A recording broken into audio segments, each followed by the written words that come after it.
சரிங்க.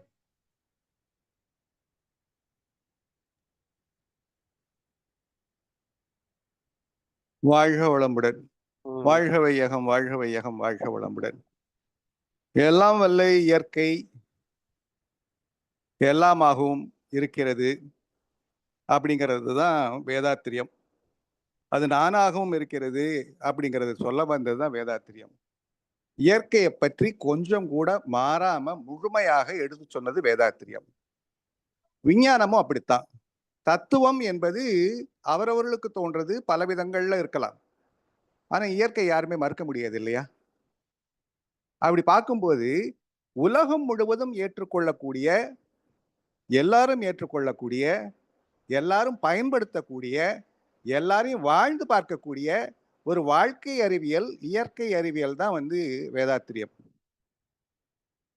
விஞ்ஞானிகளா இருந்தாலும் சரி, வேறு யாராக இருந்தாலும் சரி, அவர்கள் எல்லாருமே அதை ஏற்றுக்கொள்ளக்கூடிய, மறுக்க முடியாத உண்மைன்னு மகரிஷி சொல்லுவாங்க இல்லையா? அந்த மாதிரி ஒரு தன்மை தான் வேதாத்திரியம். அதுல தான் பார்க்கும்போது எல்லாவற்றையும் கடந்து இருக்கக்கூடிய ஒரு நிலை தான் சுத்தவெளின்னு நம்ம பார்த்தோம். சுத்தவெளிக்கு எல்லை இருக்குமா இருக்காதா அப்படின்ற ஒரு கேள்விக்கு எல்லை இல்லை, இருக்க முடியாது அப்படின்னு சொல்லியிருக்கிறோம். சரிங்களா? சரிங்கய்யா, மிகவும் சரி. சரி. அது எல்லாரும் சந்தேகம் இல்லாம தெரிஞ்சுக்கிட்டாங்களா? யார் ரெண்டு கேட்டாலும் எப்படி கேட்டாலும் ம். இவங்களால அதுக்கு பதில் சொல்ல முடியுமா? ஒரு கிளாஸ் எடுக்கும்போது இந்த ஸ்பீச் வந்துச்சுன்னா நம்ம இந்த தீர்க்கமா இப்படி பேசணும். அப்ப அதை நாம தெரிஞ்சிருந்தா தான் பேச முடியும். சொல்லலாமா? இது ஏத்துக்கிட்டாங்களா? சொல்லலாங்கய்யா. இல்ல எல்லாரும் ஏத்துக்கிட்டாங்களான்னு சொல்ல எல்லாம் முடியுமான்னு கேட்கிறேன். அதுல சந்தேகம் இன்னும் இருக்கா அப்படிங்கிறதுக்காக தான் கேட்கிறேன். ஏன்னா அதுதான் பேஸ். கண்டிப்பா கண்டிப்பா. அந்த அதுல நீங்க ஒன்றை கேட்டது மட்டும் கரெக்ட். புரிஞ்சிட்டோம்னா போதும். ம். அது ம். உள்ளது. ம். அதுதான் எங்கும் ம். உள்ளது, ம். எப்போதும் உள்ளது, ம். எல்லாமாகவும் உள்ளது, ம். எதுமாகவும் உள்ளது. உள்ளது. அதனாலதான் அதுக்கு பேர் உள்ளது அப்படிங்கிறது தான், ம். உள்ளது அப்படிங்கிறது தான் உள்ள தன்மை அப்படிங்கிறது தான் உண்மையா வந்தது. உண்மை.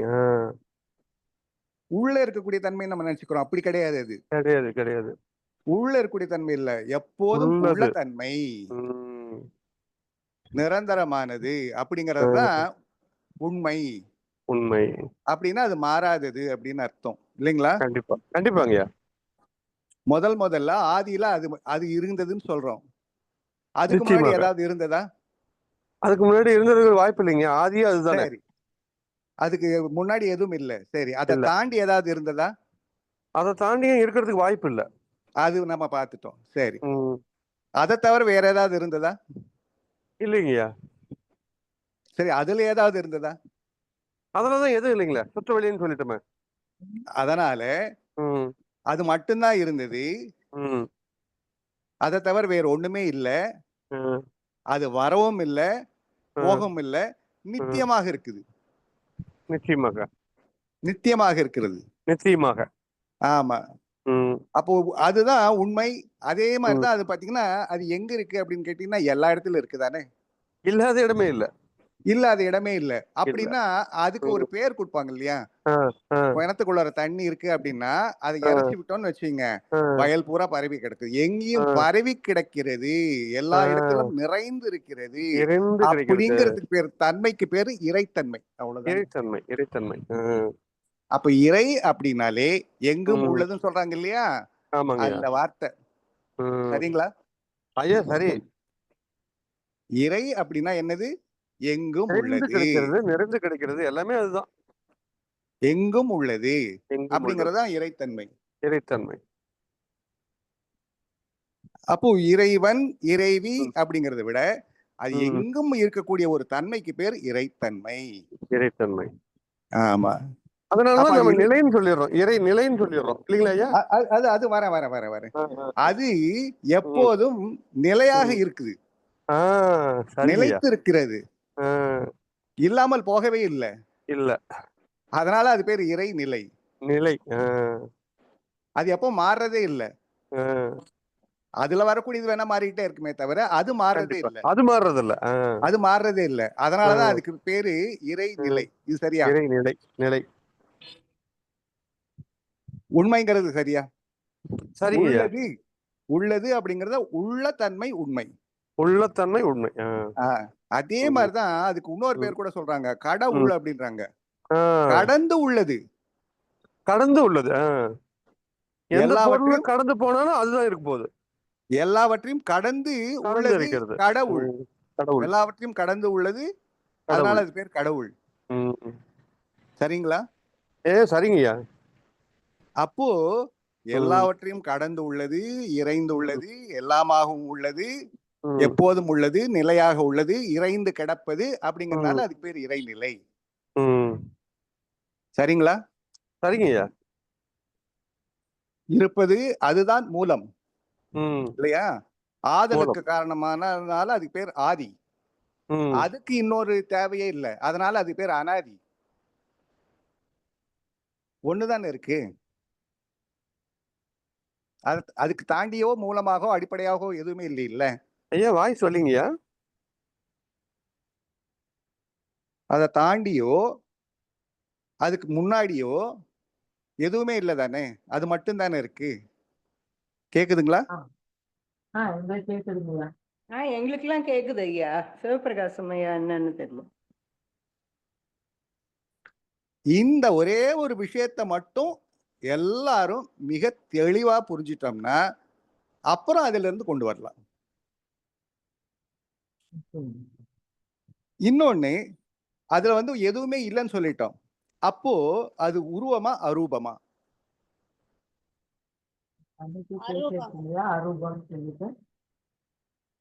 சொல்லுங்க.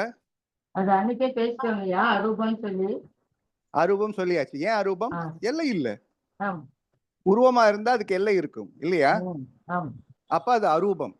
சரி, அப்போ அதுல வேற என்ன இருக்கும்? வெளிச்சம் இருக்குமா? இருக்காதுங்கய்யா. இருக்குமா? இருக்காது. ரெண்டுமே இருக்குமாங்க ஐயா? இல்ல. சுத்த வெளியில சுத்த வெளின்னு சொன்னபோது ஐயா ஜெயபாலையா கேட்டாங்க, அப்ப அசுத்த வெளின்னு ஒண்ணு இருக்கா சார் அப்படின்னு கேட்டாங்க இல்லையா? அதே மாதிரிதான் நான் ஒண்ணு கேட்கிறேன். நல்ல தண்ணி இருக்குன்னு சொல்றோம் இல்லையா? குடிக்கிற தண்ணி நல்ல தண்ணி தானே சொல்றோம். அப்ப கெட்ட தண்ணின்னு ஏதாவது இருக்கா? அப்படி இல்லவே இல்லை. தண்ணி வேற எதுவும் கலப்பு இல்லாத நிலையில வந்து அது நல்ல தண்ணின்னு சொல்றோம். அதே மாதிரி வேற எதுவுமே இல்லாத அடிப்படையாக இருக்கக்கூடிய அந்த நிலைக்கு பேர் இறைநிலை. அதுல வந்து அரூபம்னு சொல்லியாச்சு, வேற எதுவுமே இல்லைன்னு. அதனாலதான் அதை வந்து சூன்யம்னு சொல்லுவாங்க, பாழ்னு சொல்லுவாங்க. ஆமாதானுங்களே? ஒண்ணுமே இல்லைன்னு சூன்யம் தானே சொல்றாங்க, காலி சொல்றாங்க இல்லையா? அப்ப எல்லாமே பாத்தீங்கன்னா அது மட்டும்தான் இருக்கு. அது எங்கேயும் இருக்கும், எப்போதும் இருக்கும். அது எங்கேயும் போகவே முடியாது. சரியா? அப்ப இல்லாத இடம் ஏதாவது இருக்குமா? அது இல்ல. சரி, இப்போ எது ஒண்ணு தோன்றினாலும் அதுக்கு உள்ளர தோன்றுமா வெளியில தோன்றுமா? ஏன்னா அதுக்குன்னு வெளியே எதுவுமே இல்லை, எல்லை இல்லாதனால வெளியில ஒரு பேச்சே கிடையாது. அப்ப எதுவானாலும் அதுக்குள்ளோட தோண முடியும். அப்போ அது ஒரு பிரபஞ்சமானாலும் சரி, அணுவானாலும் சரி, இல்ல ஒரு பொருளானாலும் சரி, இல்ல எந்த இயக்கமானாலும் சரி, அது எல்லாமே அதுக்குள்ளோடதான் தோன்றும். அப்ப உள்ள இருக்கக்கூடிய பொருளுக்கெல்லாம் அது என்னவா மாறுது? வெளி. எந்த பொருளாக இருந்தாலும் சரி அதுக்குள்ளோரதான் தோன்ற முடியும். ஏன்னா இருக்கிறது ஒன்றுதான் அப்படிங்கும்போது உள்ளே உள்ள எந்த ஒரு பொருளுக்கும் அது வெளி. சரிங்களா? இறை துகளுக்கும் வெளி, விண்ணுக்கும் வெளி, ஒரு உலகத்துக்கும் வெளி, பிரபஞ்சத்தை தாண்டி இருப்பதும் வெளி. வெளிக்கு வெளி இல்லை, அதனாலதான் பேர் வெளி. இப்போ அந்த வெளியை நம்ம என்ன சொல்லலாம்? சுத்த வெளி சொல்லலாம், இறைவெளி சொல்லலாம், நிலைவெளி சொல்லலாம், நிறைவெளி சொல்லலாம், தூய வெளி சொல்லலாம், இன்னென்ன வெளி சொல்லலாம்? பால்வெளி சொல்லலாம். சரிங்களா? பறவெளி சொல்லலாங்கய்யா. பால்வெளி சொல்லலாம், சூன்யம் சொல்லலாம். சூன்யம்னு சொல்றோம், இன்னொரு நேரமா பூரணம்னு சொல்றோம். இப்ப பூரணமா சூன்யமா? ரெண்டுமே அதுதாங்க. ரெண்டுமே பூரணம் அதுதான். அதுதான், சூனியமும் அதுதான். சூன்யம் மட்டும்தான் பூரணமா இருக்க முடியும். கண்டிப்பா. ஓகே. பூரணம் எல்லாமே சூன்யமா தான் இருக்க முடியும் ம். இல்லையா? மகரிஷி அதை அழகா சொல்லுவாங்க இல்லையா? பூஜ்யம்னு சொல்லுவாங்க இல்லையா? பூஜ்யர் அப்படின்ற ஒரு வார்த்தை வச்சு சொல்லுவாங்க. ஆமாங்க. அப்போ இந்த இதை வந்து எடுத்துக்கிட்டோம் அப்படின்னா அதுல என்ன தன்மைகள் இருக்கும்னா அதுல தோன்றி இயங்கக்கூடிய எந்த தன்மையும் அதுல இருக்காது. இப்போ பிரபஞ்சத்துல எடுத்துட்டீங்கன்னா சத்தம் இருக்கு, ஒலி இருக்கு. அப்ப அங்க ஒலி இருக்குமா? இருக்காது. ஜஸ்ட் ஆப்போசிட்டா சொல்லுங்களேன், இருக்குமா? இருக்கும். இதுல இருக்கிறது அதுல இருக்காது. இதுல இயக்கம் இருக்கு, அதுல இயக்கம் இருக்குமா இருக்காதா? இல்ல. இருக்காது. அப்போ இயக்கமற்றது, ஒலி இல்லைன்னா அது பேர் மௌனமானது, வெளிச்சம் இல்லை அப்படின்னா அது என்னவா இருக்கும்? இருளா இருக்கும். இப்ப மௌனமாக, இருளாக, அசைவற்று, இயக்கமற்ற இறைநிலை. சரி, இப்போ அதுல வெப்பம் இருக்குமா இருக்காதா?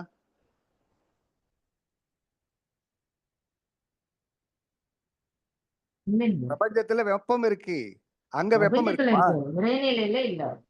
எதுவுமே இல்லைங்கிறப்ப அப்ப வெப்பம் இல்லை. அப்ப என்னவா இருக்கும்? உறைந்து கிடக்கக்கூடிய ஒரு நிலையா இருக்கும். ம்.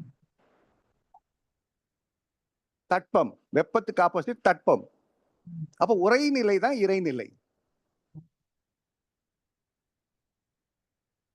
ஏன்னா எங்க வந்து அணு தோன்றி அப்புறமா வந்ததுக்கு அப்புறம் தான் அதெல்லாம் வருது. அதனால இறைநிலைக்கு நிறைய பேரெல்லாம் சொல்லிக்கிட்டே இருக்கிறாங்க. தன்மையை வந்து நாம் உணர்ந்து கொள்வோம். அதுல என்னென்னலாம் இருக்கு அப்படிங்கிறது அதுல இருந்து வந்ததை வச்சு பார்க்கும்போது அதுல ஆற்றல் இருக்குன்னு நம்ம கண்டுபிடிச்சோமா? சாதாரண ஆற்றலா பேராற்றலா? எந்த பொருளில் இருந்து ஒரு பொருள் செய்யப்பட்டாலும் இப்போ தங்கத்துல நகை செய்யறோம், நகையில தங்கம் இருக்குமா இருக்காதா? கட்டாயம் இருக்கு. ம் கட்டாயம் இருக்குங்களா? சரி. அப்ப அணு எல்லாமே ஆற்றல் அப்படின்னா அதுல எங்கிருந்து வந்ததோ அந்த இறைநிலையில் தான் வந்தது. அப்ப அதுல இது இருக்குமா இருக்காதா? ஆற்றல். கட்டாயம். அந்த ஆற்றல் எழுச்சி பெற்ற ஆற்றலா, அடக்க நிலையில இருக்கக்கூடிய ஆற்றலா? சுத்தவெளியில அடக்க நிலையில் இருக்கு. எப்பவுமே அடக்கமா இருக்கக்கூடிய ஒரு நிலையில இருக்கக்கூடிய ஆற்றல். சரி, ம். அது சின்ன ஆற்றலா பேராற்றலா? பேராற்றல். பேராற்றல். அரூபமாக உள்ள பேராற்றல். அப்ப என்ன பேர் சொல்லலாம் அதுக்கு? அருட்பேராற்றலுங்கய்யா. அவ்வளவுதான். அரூபமாக எப்போதும் உள்ள பேராற்றல், அரூபமாக எங்கும் உள்ள பேராற்றல். அதுதான் அதுல தோன்றக்கூடிய எல்லாவற்றையும் இயக்கிக்கிட்டு இருக்கு. நம்ம பார்த்தோம் order of function in everything and everywhere is consciousness. அப்போ எல்லாவற்றையும் இயக்கக்கூடிய ஆற்றலாக இருக்கும்போது அது அறிவுன்னு சொல்லலாமா? தாராளமா. நிச்சயமாக. அது என்ன அறிவு? பேரறிவு. பேரறிவு. அப்ப மகரிஷி சொன்ன பேராற்றல், பேரறிவு, பூரணம், இடம் எல்லாம் இறைநிலைக்குத்தான். அப்ப அது இல்லாத இடமே இல்லை, இல்லாத பொருளே இல்லை, இல்லாத காலமும் இல்லை. எங்க இருக்கும்? எங்கும் இருக்கும். எப்ப இருக்கும்? எப்பவும் இருக்கும். கண்டிப்பாங்க. என்னவா இருக்கும்? எல்லாமா இருக்கும். எல்லாத்துக்கும் வெளியில இருக்குமா? எல்லாத்துக்கும் உள்ளே இருக்குங்கய்யா. எல்லாத்துக்கும் வெளியில இருக்குமா? எல்லாம் எதுல உள்ளதான் இருக்கும்? இருக்கும். அதுலதான் இருக்கும். எல்லாம். சரி, இப்ப எல்லாத்துக்குள்ளயும் அது இருக்குமா? இருக்குங்கய்யா. ஏன்னா அது அரூபம். அதனால அரூபம். உள்வெளிங்கிற பேச்செல்லாம் அதுக்கு கிடையவே கிடையாது. கிடையவே கிடையாது. எதுக்குள்ளாகவும் இருக்கும். சரி, இப்ப இருக்கிறது உள்ளும் இருக்கிறது அதான், வெளியில இருக்கிறது அதான். சரி, அப்ப பொருளாய் இருக்கிறது எது? அதுவும் அதுதான். எப்படி இப்ப அருவமே தான் பொருளாவும் இருக்குது. அப்போ வந்து பார்க்கும்போது அதற்கு இடமாகவும் ஆற்றலாகவும் அறிவாகவும் எல்லாமாகவும் இருப்பது இறைநிலை. அப்ப எல்லாம் வல்ல தெய்வம் அது எங்கும் உள்ளது, எங்கும் உள்ளது, நீக்கமற. நீக்கமற. சரி, அப்ப நீக்கமற. அது இங்க இருக்குமா இருக்காதா? நமக்குள்ள இருக்குங்க. இருக்குமா இருக்காதா? எல்லாத்துக்குள்ள இருக்குங்க. இருக்கும். இருக்கும் ஐயா. இருக்குமா இருக்காதா? இருக்குங்கய்யா. இருக்கும் ஐயா. இருக்கும். எப்ப இருக்கும்? எப்பவும் இருக்குங்கய்யா. எப்பவுமே நாம இருக்கும். ஆ? எப்பவுமே இருக்கும் ஐயா. எப்பவுமே இருக்கும். சரி, அது இல்லாம நாம இருக்க முடியாது. நாம இல்லாம அது இருக்குமா? கண்டிப்பா இருக்குங்க, அது இருக்கும். ஆஹ் அப்ப எந்த ஒரு பொருளுக்குள்ளாகவும் பூரணமாக நிறைந்திருப்பது, மறைந்திருப்பது இறைநிலை. அப்போ சுத்தவெளி என்று சொல்லக்கூடிய அந்த இறைநிலை எங்கேயோ இருக்கா, இல்ல இங்க இருக்கா? இங்க இருக்கு. இங்க என்ன? நமக்குள்ளயும் இருக்குதுங்க, அது இல்லாத எங்கேயோ இடமே இருக்கு, இல்லைங்களே. எல்லா இடத்துலயும் இருக்கு, இருக்குங்களே. சரி, எங்கேயும் எந்த இருக்கு, பொருள் அது இல்லைன்னு சொல்லுங்க.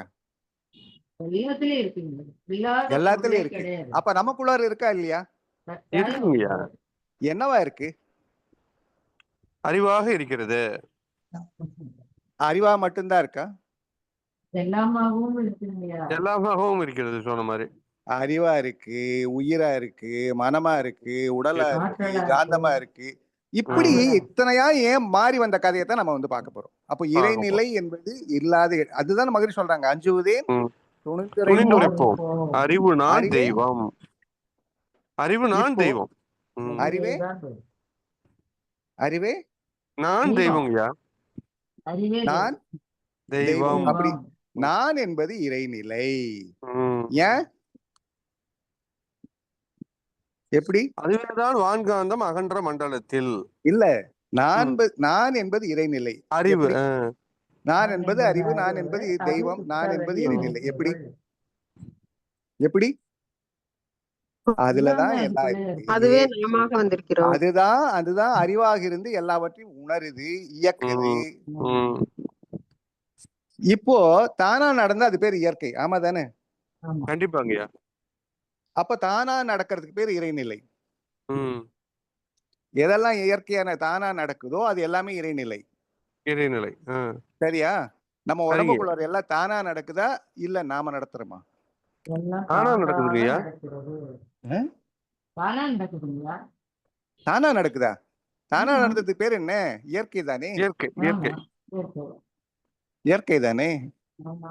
சரி, ஒரு ஒரு பொருளை பாக்குறோம். அந்த ஒரு பொருள்ல வந்து தானா அந்த அணுவெல்லாம் அசையறது தானா நடக்குதா, இல்ல யாராவது இயக்குறாங்களா? அது தானா அது இயற்கை தானே? அணு அது இயற்கை. இயற்கைதாங்க. ம். அணுக்களாலான எந்த பொருளும் இயற்கை. மூலப்பொருள் அங்கிருந்தா வந்தது. அப்ப நாமும் அங்கிருந்து தான் வந்திருப்போம். இல்ல, நமக்குள்ள இங்கேயே இருக்கே.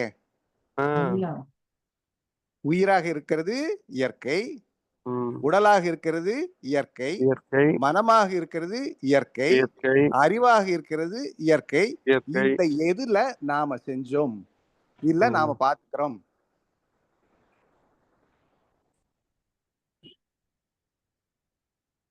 எது இதுல இயற்கை இல்லை?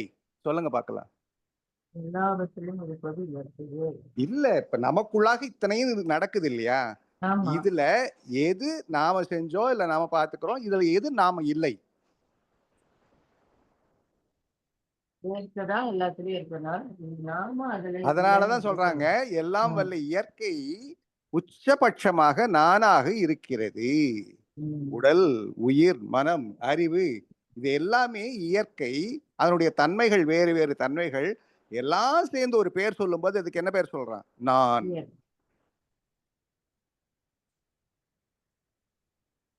சரியா? சரிங்க. பயப்படலாமா? பயப்படலாமா? பயப்படக்கூடாதுங்க. பயப்படக்கூடாது. தைரியமா சொல்லலாமா? தைரியமா சொல்லலாங்கய்யா. இங்க இல்லைன்னா எங்க இருக்க முடியாதுல்ல? இருக்க முடியாது. இப்ப இல்லைன்னா எப்பவும் இருக்க முடியாதுல்ல? முடியாது. இப்படி இல்லைன்னா எப்படி இருக்க முடியாதுல்ல? முடியாது. அப்படின்னா என்ன அர்த்தம்?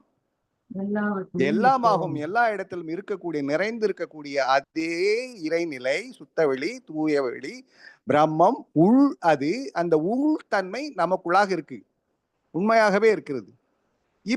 அப்போ எனக்கு உடலுக்கு அழிவு உண்டு இல்லையா? எப்ப அழியுது அது? உடல் எப்ப அழியுதுங்க? நமக்கு கண்ணுக்கு தெரியுது இல்லையா? அந்த பருவுடல் எப்ப அழியுது?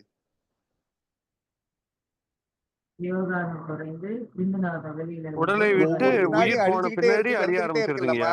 ம். பார்க்கறதுக்கு நமக்கு வந்து ஒரு பருவுடலா தெரிஞ்சாலும் மாணிக்க வாசகையா சொல்லுவார் பாருங்க, ஒரு வினாடி ஒவ்வொரு நிமிஷமும் கோடிக்கணக்கான செல்கள் இறந்து கொண்டே இருக்கின்றன. அப்ப அழிஞ்சுகிட்டே தான் இருக்கும், பிறந்துகிட்டே தான் இருக்கும்.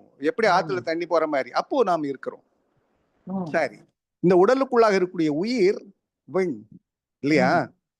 அது எது வரைக்கும் இருக்கு?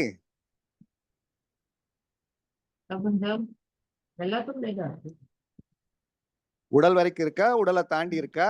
உயிரா இருக்கும்போது உடலுக்குள்ள இருக்கு, விண்ணா விண்ணா இருந்தா இருக்கும்போது பிரபஞ்சத்துக்குள்ள இருக்கு. விண் வேறு உயிர் வேறையா? ரெண்டும் ஒண்ணுதான் இல்லையா? ரெண்டும் ஒண்ணுதான். அப்ப ஆனா இது விண்கலத்திலே எல்லை கட்டி இருக்கு. விண்கலத்திலே வான்காந்த களத்திலே மிதந்து கொண்டிருக்கக்கூடிய பருவுடல்கள் நாம். சரி. அந்த இது நாம பண்ணல, இல்ல உயிரை நம்ம பண்றோமா? உண்மைதான். இல்ல. வெண்மைய பகுதி அசைவற்ற நிலையில என்னவா இருக்கு? அறிவாக உள்ளது. அறிவாக இருக்கு. அப்ப சுத்தவெளியே நம்ம கிட்ட அறிவாக இருக்கிறது. அப்போ அசையும் பகுதியை அசைவற்ற பகுதிக்கு பார்க்க முடியுமா? அசைவற்ற பகுதி அசைவை பார்க்க முடியுமா? அசைவற்ற பகுதி தாங்க அசைவை பார்க்க முடியும். இப்ப பாருங்களேன், அசைவற்ற நிலையில நம்ம கிட்ட என்ன இருக்கு? வெளிதான். அறிவு இருக்கிறது. வெளிதான். வெளிதான் வெளிதான் அறிவா இருக்கு. அறிவாக அப்போ இருக்கிறது. அதுதான் உயிர் மையத்திலிருந்து படர்க்கை நிலை எய்தி மனமாக படர்ந்து இந்த உடலை இயக்கி கொண்டிருக்கிறது, எல்லாவற்றையும் அறிந்து கொண்டிருக்கிறது, ஆண்டு கொண்டிருக்கிறது. அப்ப நான் யாரு? உடலா, உயிரா, மனமா? இல்லை, எல்லாவற்றிற்கும் அடிப்படையாக உள்ள அறிவா? அறிவே நான். அறிவு. அப்ப அதனுடைய எல்லை என்ன சொல்லுங்க பார்க்கலாம். அறிவுக்கு எல்லை இருக்க முடியாதுங்களே. சுத்தவெளிதாம்மா, சுத்தவெளி தானே. சுத்தவெளிக்கு ஏது எல்லை? அரூபத்துக்கு ஏது எல்லை இருக்கா? இல்ல, எல்லை இல்ல. அப்போ ஒவ்வொரு மனிதனுக்குள்ளாகவும் எல்லாம் வல்ல இறைநிலை ஆண்டு கொண்டிருக்கிறது. அதனாலதான் உங்களுக்கெல்லாம் ஆள்னு சொல்றோம் இல்லையா? ஆத்மா சொல்றோம், ஆத்மா சொல்றோம். சரிங்களா? சரிங்கய்யா. அப்ப தேடுறது எங்க தேடணும்? எங்க தேடணும்? சரி, தேடணுமான்னு சொல்லுங்க. உங்களை நீங்க தேடணுமா? தேவையே இல்லைங்க, அதான் இருக்குது. இல்ல, யார் தெரிஞ்சுக்கிறா? அதானே தெரிஞ்சுக்குது. அதுதான் தெரிஞ்சுக்குது. உடல் மூலமாக, உயிர் மூலமாக, மனம் மூலமாக அதுதான் தெரிஞ்சுக்குது எல்லாவற்றையும். அப்போ அதை நம்ம தேட முடியுமா? அதை தேட முடியாதுங்கய்யா. உங்களை நீங்க தேடுவீங்களா எங்கேயாவது? தேடவும் முடியாது, அப்படி தேடினாலும் கண்டுபிடிக்க முடியாது. தேட வேண்டிய அவசியம் இல்லை இல்லைங்கய்யா. இல்ல, அவசியம் இல்ல, அவசியம் இல்ல. தெரிஞ்சுக்கணுமா தேடணுமா? தெரிஞ்சுக்கணும். அடையணுமா? நாம தான் இருக்கிறோமா? நாம தான் இருக்கிறோம். அப்போ தெரிஞ்சுக்கிட்டா போதும், உணர்ந்துகிட்டா போதும். ஆக எங்க நாம இறைநிலை பத்தி தெரிஞ்சுக்கிறோமோ அந்த இடத்துல அதுதான் நாமவும் இருந்து கொண்டிருக்கிறது அப்படிங்கறத உணர்ந்து கொள்ள முடியுமா? முடியாதா? முடியுங்கய்யா. அவ்வளவுதான். இதான் வேதாத்திரி விஞ்ஞானம். விஞ்ஞானம் என்னங்கய்யா? இதான் வேதாத்திரி விஞ்ஞானம். வேதாத்திரி விஞ்ஞானம். அற்புதம், அற்புதங்கய்யா. ஐயா ஜெயபாலையா, எந்த ஒரு மனிதராக இருந்தாலும் இதை தெரிந்து கொள்வது கடினமா சுலபமா? ஐயா இப்படி சொல்லும் போது எல்லாத்துக்கும் சுலபங்கய்யா. அப்ப உலகத்தில் இருக்கக்கூடிய எல்லா மனிதர்களும் இது சுலபமா தெரிஞ்சுக்கலாம் தானே? சுலபமா தெரிஞ்சுக்கலாங்கய்யா. இதைத்தானே மகரிஷி கொடுத்திருக்காங்க. அப்ப எல்லாரும் தெரிஞ்சுக்கிட்டா விஞ்ஞானம் மாதிரி சொல்லி கொடுத்துட முடியும். ஆனா அத உள்ள போய் அதை வந்து உணர்வா பெறணும்னா என்ன பண்ணணுங்க? உடற்பயிற்சி பண்ணணும், காயகல்ப பயிற்சி பண்ணணும், தவம் பண்ணணும் இல்லைங்களா? கண்டிப்பாங்க. அப்ப உணர்ந்துக்கிறாங்க, தியரி வந்து பிராக்டிகலா தெரிஞ்சுக்கிறாங்க. இப்ப இறைநிலைக்கு ப்ரூஃப் யாரு? இல்ல எது? நாமதான். இதத்தான் சொல்லுவாங்க அண்ட பிண்டம் அப்படிம்பாங்க. அண்டம் என்னவா இருக்கு? பிண்டமா இருக்கு. அண்டத்தில் கடவுள் எனப்படுவன், பிண்டத்தில் உயிரின பேசப்படுகிறான். சேர்த்து சொல்லணும், அண்ட பிண்டம். அண்ட பிண்டம். ஏன்னா இந்த பிண்டத்தை அண்டல இருந்து எடுக்க முடியுமா? வெளியில எடுக்க முடியாதுங்கய்யா. அண்டத்தோட ஒரு பகுதி தானே இந்த பிண்டம். ஆமாங்கய்யா. அப்போ இது அண்ட பிண்டம். அதே போல இன்னொரு வார்த்தை சொல்லுவாங்க, ஆதி அந்தம். ஆதியா இறைநிலை அந்தமாக இருக்கக்கூடிய பருவுடல் நான். பருவுடல். இப்ப ஆதி அந்த சேர்ந்தது ஆதி அந்தம். ஆதி அந்தம். இதை தெரிஞ்சுக்கிட்டா ஆனந்தம் ஆனந்தம். இல்லைங்களா? ஆமாங்கய்யா. ஆமாங்க. சரி. இப்ப இறைநிலை பற்றிய டெஃபனிஷன்ல நாம என்னெல்லாம் பார்த்திருக்கிறோம்? நம்ம வரைக்கும் வந்தாச்சு. இது கிடுகிடுன்னு ஓடி வந்துட்டோம். உண்மையிலேயே மத்தவங்களுக்கு விளக்கறதுக்கு நாம அதுல என்னெல்லாம் தன்மைகள் இருக்குன்னு பார்க்கணும். ஒன்னொன்னா பார்த்துட்டே வரணும். எப்படி அந்த இறைநிலையிலிருந்து மனிதன் வரைக்கும் வந்தது அப்படிங்கிறது எங்கேயுமே தொடர் விட்டு போகாம அங்கிருந்து இங்க வரைக்கும் கொண்டு வரணும். அப்பதான் விஞ்ஞானம் அது. விஞ்ஞானம். சரிங்களா? சரிங்கய்யா. அப்ப இறைநிலையோட தன்மை ஆற்றல் சொல்லியாச்சு, அது அடங்கி இருக்குதுன்னு சொல்லியாச்சு இல்லையா? சொல்லியாச்சுங்கய்யா. சரியா? யாரும் பதிலே சொல்ல, நீங்க மட்டும் சரி சொல்லிட்டு. சரி சரிங்கய்யா. சரி. அதுல அந்த ஆற்றல் எப்படி இருக்கு? அடங்கி இருக்கு. அடங்கி இருக்குது, அடக்கமாக இருக்கிறது. சரி. இப்போ ஒரு கேள்வி. அந்த இறைநிலை தன்னுடைய தன்னிருக்க சூழ்ந்தழுத்த மாற்றலால் நொறுங்கிடுச்சின்னு எல்லாம் சொல்லிட்டு இருக்கிறோம் இல்லையா? சொல்றமா சொல்றது இல்லைங்களா? சொல்றேங்கய்யா. இறைவெளியே தன்னிருக்க சூழ்ந்தெழுத்து ஆற்றல் அப்படிதான் நம்ம சொல்றோம். அது சூழ்ந்தெழுத்து மாற்றல் இதன் திணிவு மடிப்பு விழ சுழலும் நுண்விண்ணாம். அதுதான் சொல்லியிருக்கமே தவிர அது நொறுங்கிருச்சுன்னு எப்படி சொல்ல முடியும்? அரூபத்தை வெட்ட முடியுமா? வெட்ட முடியாதுங்கய்யா. அரூபத்தை துண்டு போட முடியுமா? ஒண்ணும் பண்ண முடியாது. அது தெரிஞ்சாதான் வெட்டுவீங்க. துண்டு போட முடியுமா? வாழ்க வளமுடன். ஒரு நிமிடம். எல்லாருமே இந்த வார்த்தையை தான் யூஸ் பண்ணிட்டு இருக்கிறாங்க. இல்லைங்கய்யா, அதுக்குதான் நான் கேக்குறேன். அதுக்காகத்தான் நானே கேக்குறேன். உங்ககிட்ட கேட்டு தெரிஞ்சுக்கிறேன் நான். யூஸ் பண்ற வார்த்தை என்னன்னா, இறைவெளி தன்னைத்தானே இறுக்கி நொறுங்கி துகளாக மாறுகிறது. இப்படி கொண்டாடுறாங்க அந்த வார்த்தைய. ஒரே ஒரு சின்ன கேள்விங்கய்யா. அது நொறுங்கிருச்சு. சரி. சரியா? அப்ப நொறுங்குன துகள் எங்க இருக்கும்? அதுக்குள்ளாரே தான் இருக்கும். எங்க? அதான் நொறுங்கி போச்சா? நொறுங்கி போச்சு. அது கேள்வி எப்படி கரெக்ட் தாங்கய்யா. நொறுங்கி போச்சு, அது இப்ப எங்க இருக்கும்னு கேக்குறாரு. கரெக்ட் தான். ஒண்ணு. ரெண்டாவது பாயிண்ட், அது எல்லாவற்றையும் சூழ்ந்தெழுத்தி கொண்டிருக்கிறது தான் இறைநிலையோட தன்மை. ஒரு துகள் கோள வடிவத்தில் இருக்குன்னா இறைநிலை சூழ்ந்தெழுத்திட்டு இருக்குன்னு அர்த்தம். நமக்கு அது எல்லாமே எல்லா பக்கத்துலயும் சூழ்ந்தெழுத்துறதுனால அது கோள வடிவம் வந்துருச்சு. ஆமா. அப்ப துகள்கள் எல்லாமே நொறுங்கி துகளாகி கோள வடிவத்தில் இருக்குன்னா நொறுங்கிருச்சு. அதான் அப்புறம் எப்படி அது சூழ்ந்தெழுத்தி அது கோள வடிவத்தில் வச்சுட்டு இருக்கோம்? எங்க இருக்கும் அப்படின்னா அப்படியே ஃபுல்லா என்ன சொல்றது கூல் ஆயிடுச்சுன்னு. அப்படி இல்லம்மா. அதாவது நான் என்ன சொல்ல வரேன்னா, நொறுங்கிருச்சு அப்படிங்கறத விட அது துகளாக இயங்கி இருக்குது அப்படிங்கிறது சரியான வார்த்தை. ஐயா குரு ஐயா, ஒரு நிமிஷம். இருப்பு நிலை தன்னைத்தானே இறுக்கி நுண் அதிர்வுனால் அது இருப்பு நிலை இயக்க நிலைமைக்கு வருகிறதுன்னு சொல்லலாங்களா? இயக்க நிலை, அதான் இயக்க நிலை. இயக்க நிலைக்கு வருது. இயக்க நிலைக்கு வருது. அதுதான் இயங்கும் பகுதிக்கு பெயர் துகள். அவ்வளவுதான். இறைநிலையின் இயங்கும் பகுதிக்கு பெயர் துகள். இப்போ உங்க கை இருக்கு, கையில நகம் இருக்கா? இருக்குது. நகம் விரலோட ஒரு பகுதியா? ஆமா. விரல் கையோட ஒரு பகுதியா? ஆமா. கை உடலோட ஒரு பகுதியா? இது எல்லாமே ஒவ்வொரு பகுதி தானே தவிர அதுல இருந்து துண்டுபடவில்லை இல்ல.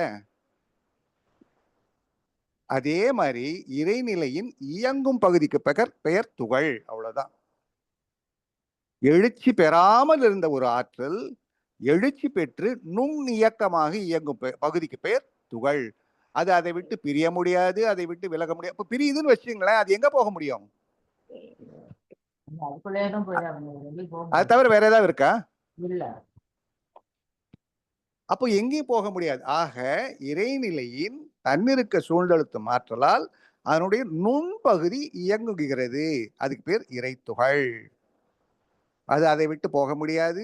அதுதான் சூழ்ந்தழுத்தி கொண்டிருக்கிறது. அந்த சூழ்ந்தழுத்தத்தினாலே அது தற்சுழலாக மாறுகிறது. இது எல்லாமே அது இறைநிலை இருக்கிறதுக்கு அடையாளம் தானே.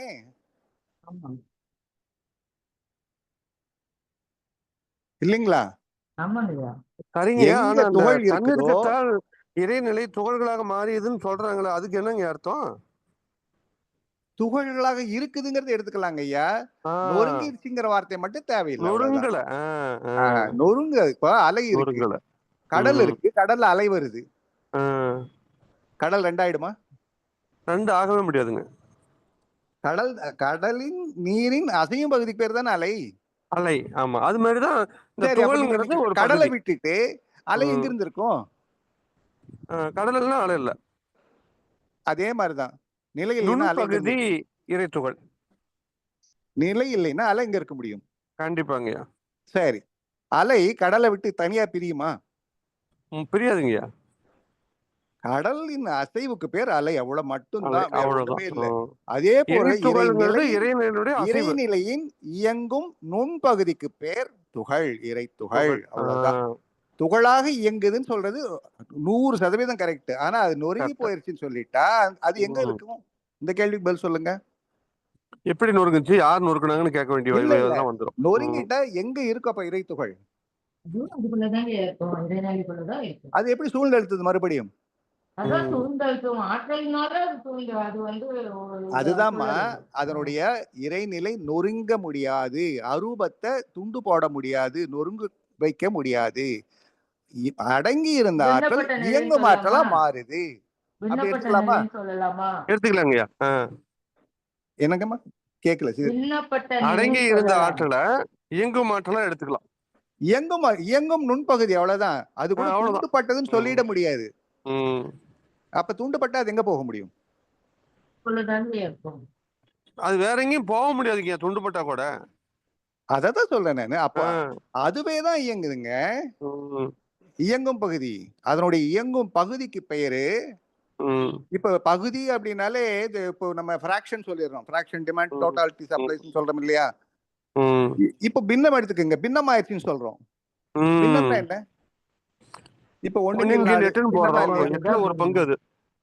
பின்னம்னா 4 6 10 இதெல்லாம் பின்னம் தானே. இப்ப பின்னம்தான். 6 மட்டும் துண்டுபட்ட போட்டுட்டு கீழே 4 இல்ல 10 போடாம இருங்க, அது பின்னமா?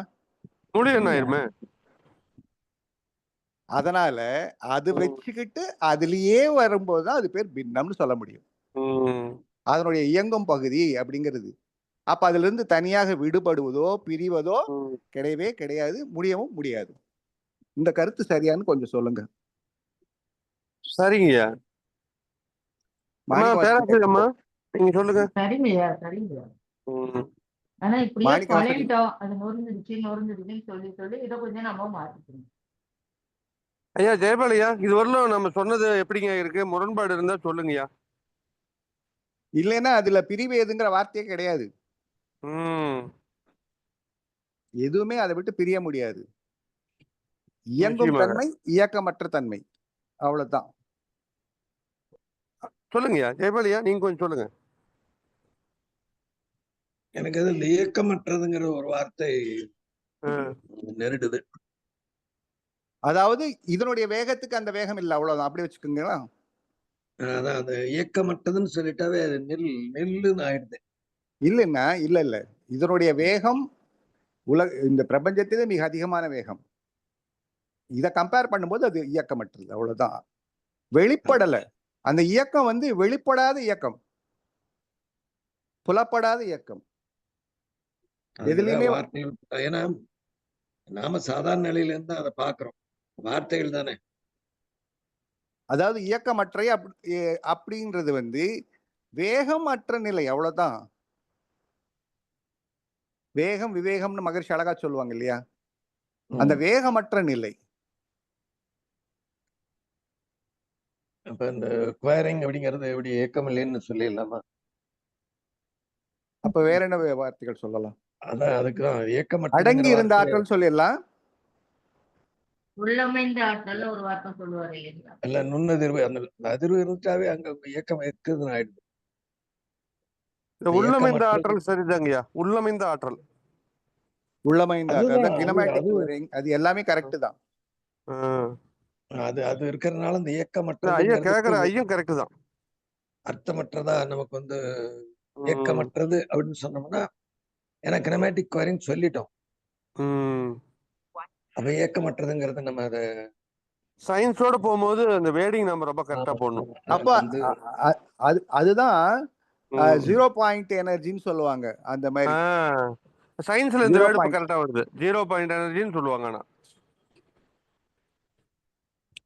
நம்ம சொல்ற வார்த்தைக்கு அது சரியா வருமான்னு கேக்குறேன். இந்த இல்ல இயக்கமற்றது ம். அப்படிங்கிற 0 வார்த்தைக்கு பாயிண்ட் எனர்ஜி அப்படின்னு சொல்லுவாங்க, 0 பாயிண்ட் ஃபீல்டுன்னு சொல்லுவாங்க.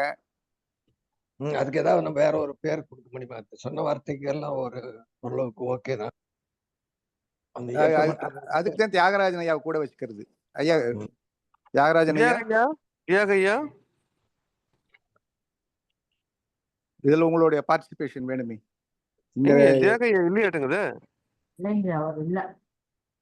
தேகையா போயிட்டாருங்க. அவர் இல்ல, ஏதோ வேலையாட்டு இருக்குது.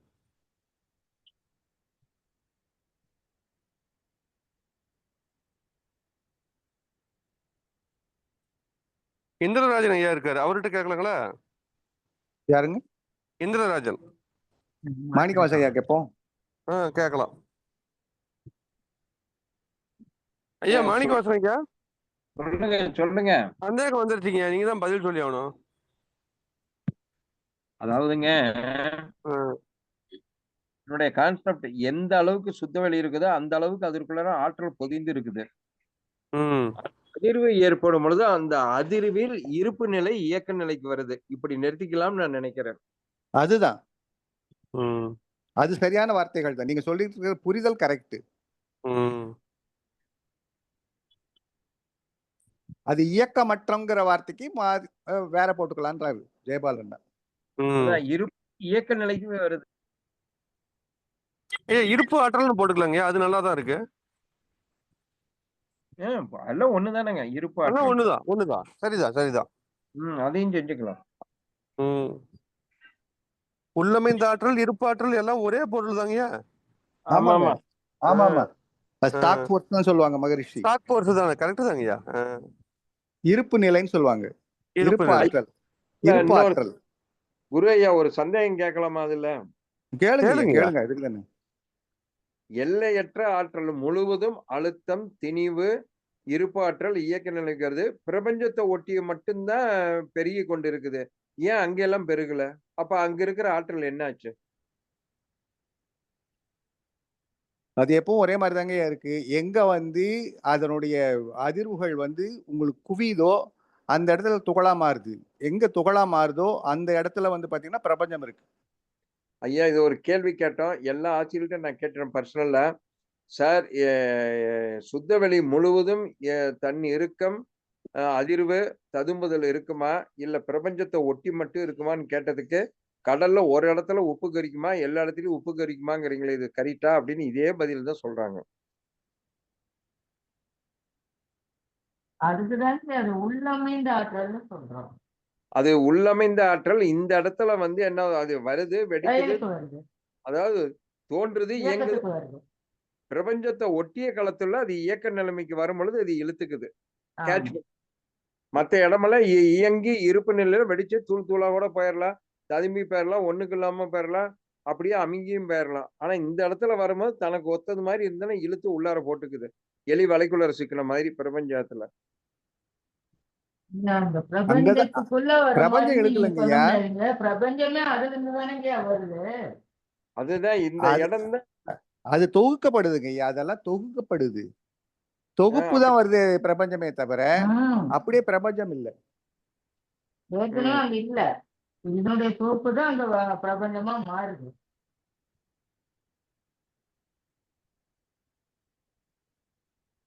இது ஒரு கான்செப்ட். எனக்கு இது ஒரு முக்கியமான கேள்வி. ஒண்ணு ரைட். ரெண்டாவது, இந்த காலம்ங்கிறது சரியான விளக்கம் கொடுக்க முடியல.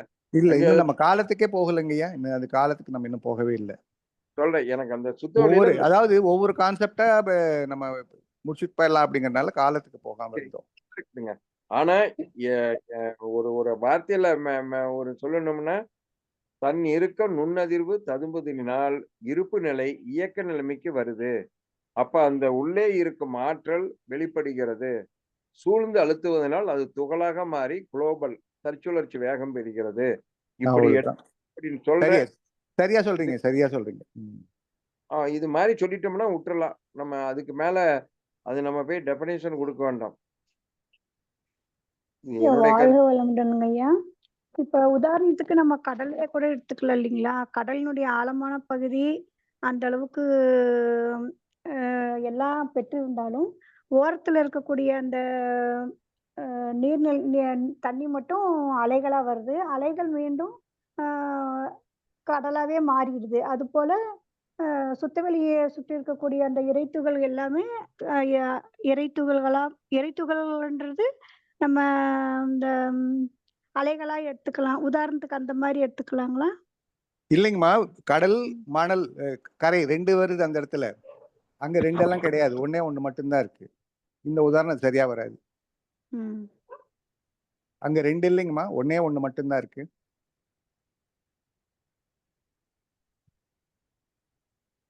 ஒண்ணே ஒண்ணு மட்டும் தான் இருக்கு. அது இயங்கும் பகுதியில வந்து பிரபஞ்சம் தோன்றுது. இறைத்துகள்லாம் தூக்கப்பட்டு விண்ணாகி, அப்புறம் அதெல்லாம் கூடி மூலகங்களாகி, அப்புறம் அப்படி பிரபஞ்சம். அது எல்லாருக்குமே நல்லா தெரியும். இப்ப இறைநிலையிலிருந்து இறைத்துகள் எப்படி வந்தது அப்படிங்கறது மட்டும் நம்ம பார்த்தோம்னா, அதுக்கப்புறம் அது எப்படி எல்லாம் கட்டிக்கிட்டே வருது அப்படிங்கறதெல்லாம் கொண்டு வந்துட முடியும். அதனால இறைநிலையை பற்றிய முதல் விளக்கங்கள், அடிப்படையான விளக்கங்கள் நம்ம கிளியரா தெரிஞ்சுக்கணும். இது விண்ணிலிருந்து போனா போகலாம். ஆனா கீழே போக முடியாது. அதுக்கும் கீழே வந்து இருக்கக்கூடிய இறை துகளையோ இறைநிலையோ நம்மளால கண்டுபிடிக்க முடியாது. ஆனா அங்க இருக்கக்கூடிய தன்மையை வச்சுக்கிட்டு இங்க பார்க்கும்போது இறைநிலையிலிருந்து இறைத்துகள் எப்படி வந்தது, இறைத்துகள்ல இருந்து விண் எப்படி வந்தது அப்படிங்கறத வந்து நம்ம சொல்லிக்கிட்டே வர முடியும். எப்படி அப்படின்னா, அங்க என்னெல்லாம் நடந்திருக்குமோ அது எல்லா பொருட்கள்லயும் நடந்திருக்கும், எல்லா இயக்கங்கள்லயும் அந்த தன்மைகள் இருக்கும். இப்ப இங்கெல்லாம் இப்படி இருக்கு, அதனால அங்க அப்படி இருந்திருக்கும் அப்படின்னு தான் நம்ம கொண்டு வர முடியும். ஏன்னா அந்த பேட்டர்ன் வந்து எந்த இடத்துலயும் மாறுறதே இல்லை. இறைத்துகள்ல என்ன பேட்டர்னோ, அதை தொகுத்து விண்ணாக வேதானாக மாறக்கூடிய இடத்துல என்ன பேட்டர்னோ, அதே பேட்டர்ன் தான் பிரபஞ்சம் முழுக்க ஒரே மாதிரி இருக்கு. எந்த இடத்துலயுமே அது மாறுறதே இல்லை. ஒரே மாதிரி இருக்கு. தொகுப்புல சில இடங்கள்ல மாறலாமே தவிர, அடிப்படையாக அந்த பேட்டர்ன் வந்து அதே மாதிரி இருக்கும். ஒரு அணுவுல எடுத்துட்டீங்களா அதே மாதிரி தான் இருக்கும். பட் கோள்கள் இயக்கத்துல எடுத்துட்டீங்கனாலும் அதே மாதிரி தான் இருக்கு. பிரபஞ்சத்துல எடுத்துட்டீங்கனாலும் அதே மாதிரி தான் இருக்கு. அப்ப அதுல இருந்து வரக்கூடிய காந்த அலை எப்படி இருக்கு, அந்த இறைத்துகள்ல இருந்து வரக்கூடிய லேசான காந்த ஆற்றல் எப்படி இருக்கு, அது எப்படி இன்னொரு விண்ண இறைத்துகளை லேசா தள்ளி நிறுத்துது, அப்புறம் எப்படி எல்லாம் ஒன்னோட ஒன்று கோத்து வேதானாக மாறுது. இந்த ஒரு ஸ்டேஜை மட்டும் தாண்டிட்டா அதெல்லாம் வந்து பாத்தீங்கன்னா குவாண்டம் லெவல்ல இருக்கும் இதெல்லாம். அதுக்கப்புறம் கட்டப்பட்ட நிலையில பாத்தீங்கன்னா மாறிடும் எல்லாமே. இயல்பா நம்ம பார்க்கக்கூடிய பிசிக்ஸ், கெமிஸ்ட்ரி அதெல்லாமே வந்துடும். ஐயா, வாழ்க வளமுடன். சொல்லுங்க ஐயா. ஐயா, சுத்தவெளி என்பது இந்த பிரபஞ்சத்தினுடைய தன்மைகள் அனைத்தும் ஒடுங்கிய நிலைன்னு தான் சாமி சொல்றாருங்க. ஆமா, அதான் சொல்ல வரேன். அடங்கிய அந்த நிலை. ஆமாங்க ஐயா. அந்த நிலை திணிவு பெறும் பொழுது ததும்புதலாக வெளிப்படுகிறதுன்னு சாமி சொல்லியிருக்காரு. அதையும் பலமுறை நம்ம ஜெயபால் ஐயா கூட சொல்லியிருக்கிறாருங்க. அந்த ததும்புதலில் இருந்து நிமோட்டிக் கோரிங் வேவ்ஸ் அதனுடைய அதிர்வு காலமாக ஒவ்வொன்றாக இறைத்துகளாக வந்தாங்க ஐயா சொல்றாங்க.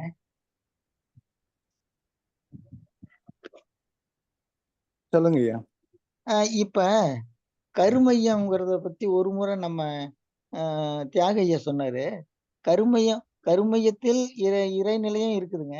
எத்தனை தலைமுறை ஆனாலும் அது கருமையம் அப்படியே தான் இருக்குது. அதே போல எத்தனை பிரபஞ்சம் இருந்தாலும் அத்தனையினுடைய தன்மையும் ஒடுங்கி இருக்கிறது அப்படின்னு தாங்க ஐயா வச்சுக்க முடியும். ஆமாங்க ஐயா, உள்ள அடங்கிதானே இருந்தது. அதுல இல்லாத எது வந்தது வெளியில வர முடியாது. ஆமாங்க ஐயா. அதான் அடக்கம் பெற்ற ஒடுங்கியது நிலை, உள்ளமைந்த நிலை, வெளிப்பட்ட நிலை. ஒடுங்கியது சொல்றதாலே நாங்க உள்ளமைந்தன்னு அந்த வார்த்தையை பயன்படுத்துறோம். உள்ளதே சிறக்கம்னு சைவ சித்தாந்தத்துல கூட சொல்லுவாங்க. உள்ளது சிறப்படைந்ததுன்னு சொல்லுவாங்க. ஆமா, அதான் உள்ளமைந்த சுவாமிஜி நிலை. being becoming உள்ளமைந்த நிலை, சொல்றாரு. ஒடுங்கிய நிலை. அது எப்படி ஒடுங்குதுன்னா, அதான் இறைவன் பேராற்றல் புரிந்தது. அதற்கு நிகர் அதுதாங்க. அதனால இறைநிலையால முடியுது. ஒடுங்கி இருக்க முடியுதுன்னு வச்சுக்கலாம் இல்லைங்கய்யா? அது அந்த அந்த இயற்கையோட இயல்புங்க ஐயா. சரிங்க. அப்பதான் அது எல்லாவற்றையும் ஒரே சீர்தன்மையா நடத்த முடியும். ஆ எந்த பிரபஞ்ச இயக்கத்துல நீங்க எடுத்து எடுத்து பாத்தீங்கன்னாலும் எல்லாமே சீர் இயக்கமா இருக்கு. சீரற்ற இயக்கமா இருக்குதுன்னா உடனே அது சீர்தன்மை பண்ணிடுது. ஆஹ் அப்போ பேரறிவும் ஒழுங்கமைப்போம். அப்போ சரிங்க மகரிஷி அழகா சொல்லுவாங்க பாருங்க, ஒரு இறை துகளானாலும் சரி, பிரபஞ்சமானாலும் சரி, எல்லாவற்றையும் இறைநிலை சூழ்ந்தழுத்தி இறுக்கி கொண்டிருக்கிறது, சரிங்க இயக்கி கொண்டிருக்கிறது அப்படின்னு சொல்லுவாங்க. அப்போ இங்க எல்லாமே ஒரு சீர்தன்மை இருக்குன்னா அதுலயும் சீர்தன்மை தான் என்ன இருக்கணும் அப்படிங்கறதுதான். அது சீரற்று அதாவது இருந்ததுன்னா இந்த இயக்கங்கள் எல்லாம் எப்படி சீரா இருக்க முடியும்? அதாவது இறைநிலையினுடைய தன்மை இருக்கும். திணிவு திணிவு திணிவு அதிகமா இருக்கிறதுனால இருக்குது. இறுக்கத்தினால ஆஹ் இறைநிலையில் இறுக்கமன்றி ஈர்ப்பேதும் இல்லைன்னு கூட ஒரு இதுல சொல்லியிருக்கிறார் இல்லைங்கய்யா? ஆமாங்க, ஆமா ஆமா ஆமா. ஈர்ப்புன்னு இல்ல, இறுக்கம்தான். இருக்கணுங்க. 1955 எழுதுறாரு பாருங்க மகரிஷி, இருக்க சரிங்கய்யா. ஆற்றல் தான் அப்படின்னு சொல்லிட்டு. ஆஹ் இயக்கத்துக்கெல்லாம் இருக்க சக்தியே மூலம்ங்கிறாரு. சரிங்க இயக்கத்துக்கெல்லாம் இருக்க சக்தியே மூலம் அப்படின்னு 55 எழுதுறாரு. இன்னைக்கு 70 வருஷம் ஆச்சு. அப்ப அந்த ஈர்ப்பாற்றலும் இறுக்கத்தினுடைய அடுத்த விளைவு தாங்கய்யா. நீங்க எங்க இருந்து பாக்குறீங்க பொறுத்துங்க. வெளியில இருந்து பாத்தீங்கன்னா அது இறுக்கம், உள்ள சரிங்கய்யா. இருந்து பாத்தீங்கன்னா ஈர்ப்பு, ஆ, துகளுக்குள்ள இருந்து பாத்தீங்கன்னா அது ஈர்ப்பு. சரிங்கய்யா. அது வேற இது வேற அல்ல. இருக்க ஆற்றல் தான் ஈர்ப்பாற்றலா நமக்கு வந்து தெரியுது. ரெண்டும் ஒண்ணுதானே இல்லையா? அதேதான். நீங்க எங்க இருந்து பாக்குறீங்கிறது பொறுத்து அது, அவ்வளவுதான். உள்ள இருந்து பாத்தீங்கன்னா அது ஈர்ப்பு, ம். வெளியில இருந்து பாத்தீங்கன்னா அது இறுக்கம். பெரும்பாலும் உள்ள இருந்து தானே பார்ப்பாங்க. ஆமா, அதனால நமக்கு அதெல்லாம் ஈர்ப்பா இருக்கு. ஈர்ப்பா தெரியுது. இறுக்கம்ங்கிறது வந்து நாமளா வந்தாலும் இது அது எப்படிங்கன்னு யோசிக்க ஆரம்பிக்கிறோம். ம். அது அதனுடைய இயல்பு இல்லையா? அதுதாங்க ஐயா. இப்ப யோசிச்சு பாருங்களேன். முதல்ல இருக்கிறது இறுக்கம், அதனால வந்தது துகள், துகளுக்குள்ள இருக்கிறது ஈர்ப்பு. உள்ள இருந்துன்னு எப்படி நீங்க சொல்ல முடியும் ஒண்ணுமே இல்லாம? இல்லையா? அப்ப நடராஜன் ஒண்ணுமே ஐயா இல்லாம உங்களோட முதல்ல சொல்றாரு. இருக்கிறது இருக்க ஆற்றல். ம். ஐயா. இருக்க ஆற்றல் எப்போ ஒரு உருவமோ வடிவமோ வந்துருதோ அதுக்கப்புறம் வந்து ஈர்ப்பாற்றலா நம்ம எடுத்துக்கலாம். அது சரிங்கய்யா. சரிதானுங்களா? சரிங்கய்யா. ம். அதுக்கு முன்னாடி இருக்க மட்டும்தான் இருக்க முடியும்.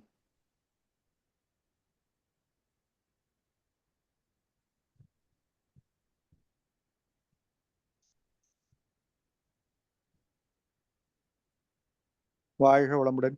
இந்த அளவுல நாம நிறைவு செய்துக்கலாங்கய்யா. ஆமாங்க ஐயா. மாணிக்கவாசகம் ஐயா வேற எங்க போயிட்டாரு போல இருக்கு. இருக்காரு ஐயா. மாணிக்கவாசகம் ஐயா வேலையா இருந்துட்டு இருந்தேங்க, கோச்சுக்காதீங்க. இன்றைக்கு நிறைவு செய்துக்கலாங்கய்யா. மீண்டும் தொடருவோம். ஓகே ஓகே இருங்க.